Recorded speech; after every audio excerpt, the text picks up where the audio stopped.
Welcome to episode 3 of Civ 7's Unhinged Combos. This time, we take you to laid-back Hawaii vibes. Maybe it's because I just visited Hawaii for a recent episode, or because I grew up on an island that I thought this would be a cool place to go for a change. Ever since the game update that nerfed them, the Hawaiians have had a bad rap. But just how bad are things for them? Well, the nerf is real in terms of culture, but there are ways to make up for it. For example, what happens if the Hawaiians take Sun Tzu's advice about choosing the terrain on which their battles will be fought? What if, instead of a continent, or a Pangea continent, the Hawaiians opted for an archipelago? Think of it as a bold new career change rather than just a change of hairstyle. Suddenly, those marine terrain bonuses look a lot better when there's a lot more marine terrain. Is it enough to make up for the nerf, though? Well, at least they can take comfort knowing some of their competitors will not be as effective when restricted by island geography. We thought about who might be a good match to push them over the top, and several names came to mind, so we just went to the first one we caught sleeping and shipped him off to the islands. This week's future victor is Genghis Khan. On the surface, this seems like a terrible fit. Where are the wide open steppes for his cavalry to terrorize? The Hawaiians don't have a special cavalry. Mind you, Genghis's bonuses can apply to any cavalry, and the Hawaiians have a special infantry unit. Everybody's down on infantry, but still, the two fill each other's gaps. And the Great Khan gives the Hawaiians the chance of annexing even more marine territory and more bonuses. The potential for a good match here is real. And there's also the matter of the secret weapon, the kahuna. And we're going to do things a little differently this episode. We're going to show you the highlights of the game and then show you an alternate ending. There's a reason for that, so stay tuned for it. But before we get to any of that, let's take a look at the setup for this game.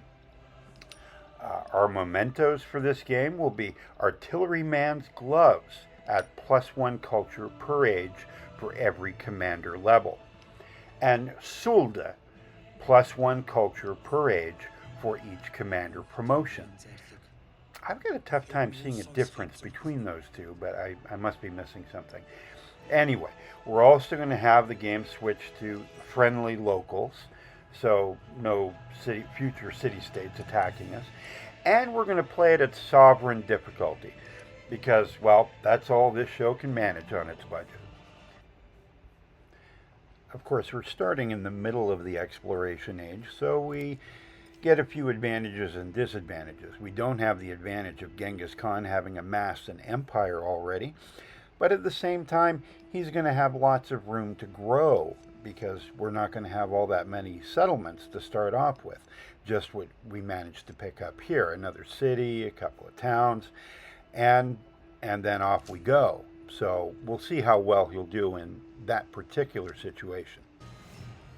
As we all know, it takes very little for Genghis Khan to antagonize his neighbors. So pretty soon, we're off to the races.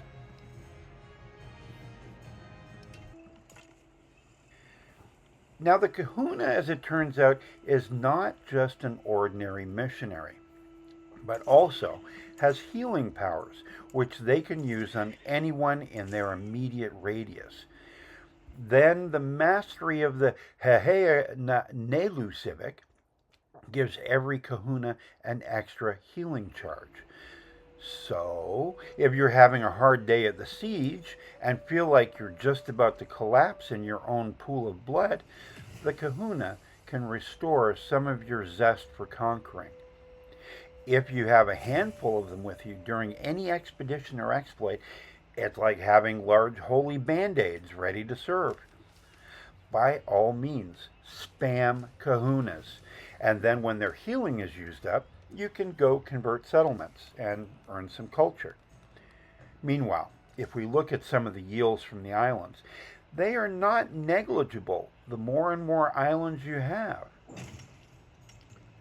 The results are not necessarily what you would expect with a Khan victory, but they are a victory. The numbers aren't what you'd expect when you think Genghis Khan. You'd think conquest and nothing but conquest. Well, it's a little harder to do that, I guess, when you have all these islands, but we still managed an economic victory at the very least. But just barely. It wasn't easy. Still, what would things look like if we took a slightly different approach and we talked the Great Khan into going a slightly mellower route? After all, he must be tired of all the locals telling him he has a serious chill deficit. Let's say, for example, that he made peace at least some of the time and agreed to, well, just let the resources keep rolling in with the waves. In that case, we get some different and interesting results. It's all about playstyles and how some types of playstyles maybe work better for Genghis, the Hawaiians, and even me than others do.